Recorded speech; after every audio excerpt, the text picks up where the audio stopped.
Welcome to I dream. Breakfast అనగానే ఇడ్లీ, దోశ, వడ, పూరి, బోండా ఇలా తినే వాళ్ళ ఇంట్రెస్ట్ని బట్టి చాలా పెద్ద లిస్టే ఉంది. మరి అల్పాహారంలో రైస్ తినవచ్చా? అన్నం తింటే మంచిదేనా? లాభం ఏమిటి, నష్టం ఏమిటి? Let's watch the story. ఇప్పుడంటే రకరకాల టిఫిన్లు ఉన్నాయి, కానీ గతంలో మన పూర్వీకులు ఏం తినేవాళ్ళు? బ్రేక్ఫాస్ట్లో అన్నం తినొచ్చా? తింటే ఏం జరుగుతుంది? చాలామందికి ఈ డౌట్ వచ్చే ఉంటుంది. కానీ పూర్వం అయితే ఉదయం అన్నమే తినేవారు. ఇప్పుడు ఇంట్లో ఉన్న చాలామంది పెద్దవారు కూడా ఉదయం అన్నం తినడాన్ని చూస్తూ ఉంటాం. గంజి అన్నం, మజ్జిగ అన్నం ఇలా రకరకాలుగా తింటూ ఉంటారు. ఉదయం పూట బ్రేక్ఫాస్ట్గా అన్నం తినడం చాలా మంచిది, ఎందుకంటే ఇది శక్తివంతమైనది. ఇది శరీరాన్ని కూడా చురుకుగా ఉంచుతుంది. ఇందులో కార్బోహైడ్రేట్లు ఎక్కువగా ఉంటాయి.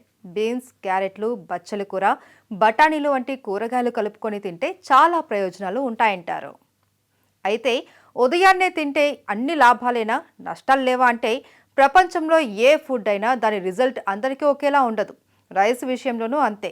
ఉదయాన్నే అన్నం తినడం వల్ల బ్లడ్లో గ్లూకోజ్ లెవెల్స్ పెరుగుతాయి. దీనివల్ల డయాబెటిక్ వచ్చే ఛాన్స్ ఉంది. అయితే మీరు ఎంచుకునే బియ్యం రకాన్ని బట్టి కూడా ఫలితాలు ఉంటాయి. అలాగే వెనిగర్ లేదా కొబ్బరి నూనెతో చేసిన అన్నం తినడం వల్ల జీర్ణక్రియ మరింత నెమ్మదించే అవకాశాలు ఉంటాయి. కాబట్టి ఉదయం అన్నం తినాలి అనుకుంటే తక్కువగా తీసుకుంటేనే మంచిది. వెయిట్ తగ్గాలి లేదా వెయిట్ను కంట్రోల్లో పెట్టాలి అనుకునే వాళ్ళు రైస్ని అస్సలు టచ్ చేయకూడదు అంటారు నిపుణులు. తక్కువ మోతాదులో తీసుకుంటే పర్వాలేదు, కానీ ఎక్కువగా తింటే బరువు పెరుగుతారు. అయితే అన్నం తినేవారు తినని వారి కంటే ఎక్కువ బరువు తగ్గుతున్నట్లు ఓ రీసెర్చ్లో తేలింది. ఎందుకంటే రైస్ తక్కువ కొవ్వు, చక్కెర, సోడియం ఉన్న ఆహారం. కాబట్టి బరువు తగ్గాలి లేదా బరువును అదుపులో ఉంచాలి అనుకునేవారు తక్కువ క్వాంటిటీలో రైస్ తినొచ్చు. మార్నింగ్ బ్రేక్ఫాస్ట్లో రైస్ తీసుకుంటే జీర్ణక్రియకు, ఆరోగ్యానికి మేలు చేస్తుంది. అదేవిధంగా అతిసారం వంటి సమస్యలను కూడా తగ్గిస్తుంది.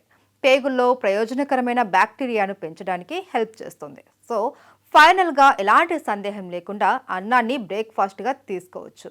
మరీ ఎక్కువ మోతాదులో కాకుండా మితంగా తీసుకుంటే చాలా మంచిది. అయితే ఉదయం, మధ్యాహ్నం అన్నం తినేవారు రాత్రి భోజనం చేయడం మానుకుంటే మంచిది అంటున్నారు నిపుణులు.